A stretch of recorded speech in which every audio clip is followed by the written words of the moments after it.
आदाब दोस्तों।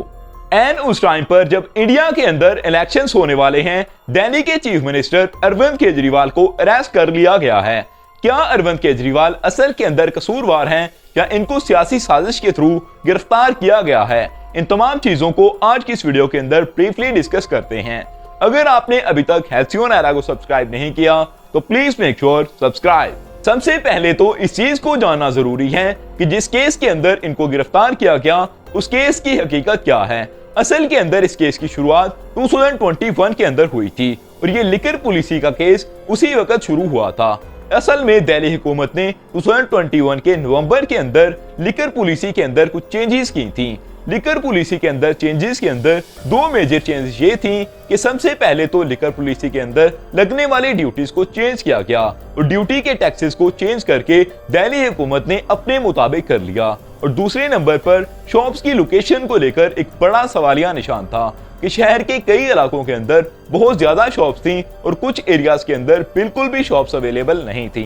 इन्होंने कहा कि अलग अलग लोकेशंस पर जो कि हुकूमत की तरफ से दी जाएंगी दो दो शॉप्स बना दी जाएं और उसी पैटर्न पर शॉप्स भी बन गईं। लेकिन अगले ही साल 2022 के अंदर इस चीज के ऊपर सवालिया निशान लगने लगे और ये कहा जाने लगा कि सीबीआई की तरफ से जांच की जा रही है कि इसके अंदर कुछ तो झोल है। और इस झोल को देखते हुए ही सीबीआई ने पहली दफा ये केस फाइल किया और सीबीआई की इन्वेस्टिगेशन करने के बाद अब ये इकलौते नहीं थे जो कि इन्वेस्टिगेशन कर रहे थे, बल्कि ईडी भी इसके अंदर एंटर हो चुकी थी। अब यहाँ पर ईडी का एंटर होना बहुत हैरानी का बायस था, लेकिन ईडी ने कहा कि यहाँ पर मनी लॉन्ड्रिंग का केस भी बनता है कि यहाँ पर पैसों का लेन देन के अंदर भी कुछ मामला खराब चल रहे हैं। इसलिए ईडी ने जब एंट्री मारी तो गिरफ्तारियां अमल के अंदर आने लगी और 2023 के मार्च के अंदर पहली गिरफ्तारी की गई थी और ये गिरफ्तारी मनीष सिसोदिया की गई और उसी साल के अंदर एक और गिरफ्तारी भी देखने को मिली जो कि संजय सिंह की गिरफ्तारी थी। अगर आपको मालूम ना हो तो मैं आपको बता देता हूं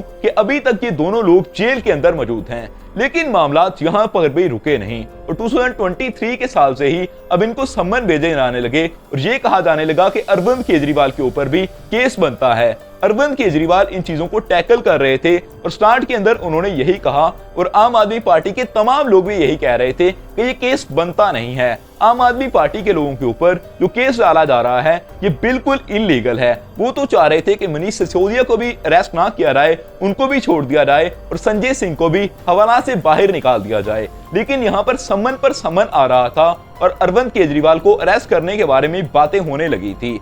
लेकिन अरविंद केजरीवाल इस चीज से डर नहीं रहे थे। अरविंद केजरीवाल के मुताबिक चीजें कुछ और तरफ जा रही हैं, वो भी मैं आपको बताता हूं, लेकिन पहले ये चेक कर लीजिए कि इनको गिरफ्तार कैसे किया गया।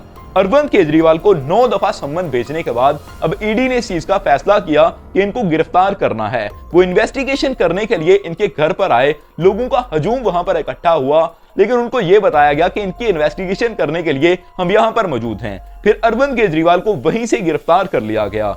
लेकिन हैरानकुन तौर पर उसी दिन यानी कल के दिन के अंदर ही अरविंद केजरीवाल हाई कोर्ट के अंदर भी गए थे।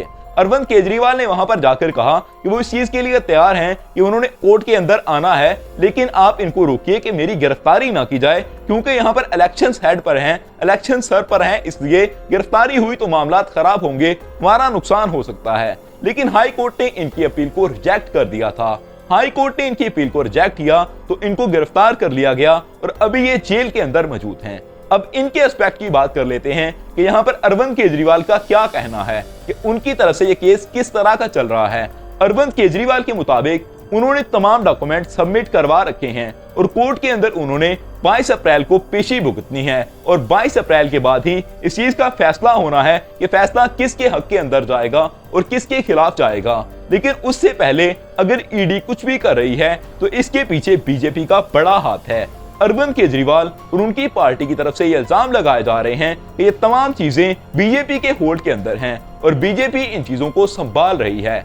अब बीजेपी इन चीजों को क्यों संभालेगी, इसके पीछे कुछ लॉजिकल रीजन है, क्योंकि लोगों की तरफ से जो सवालात उठाए गए, लोगों ने कहा कि अरविंद केजरीवाल कोई इंसान नहीं है, अरविंद केजरीवाल एक सोच की तब्दीली है और अगर इनको हटाने की कोशिश की गई तो चीजें बीजेपी के नुकसान के अंदर जाएंगी। जब ऐसा होता है कि बीजेपी को नजर आए कि हमारे खिलाफ कोई खड़ा हो चुका है तो हो सकता है कि ये सब वही कर रहे हों, लेकिन इन चीजों को लेकर अभी तक कोई भी शोर नहीं है। अब अदालत के अंदर केस आएगा तो उसके बाद ही पता चल पाएगा कि असल के अंदर कसूरवार कौन है। क्या Arvind Kejriwal liquor policy case के अंदर शामिल थे या फिर इनको सिर्फ सियासत के चलते हुए ही गिरफ्तार किया गया है? इन चीजों का फैसला आना अभी बाकी है, लेकिन आप अपनी राय जरूर दीजिए कि आपको क्या लगता है कि क्या लिकर पॉलिसी केस के चलते हुए अरविंद केजरीवाल को अरेस्ट किया गया या फिर नरेंद्र मोदी इसके पीछे बैठे हुए हैं और वो सारी प्लानिंग कर रहे हैं? क्योंकि एक टाइम ऐसा था कि बीजेपी के सामने कोई भी खड़ा नहीं होता था और बीजेपी इस चीज को जानती थी कि हमारे सामने कोई भी आ नहीं सकता,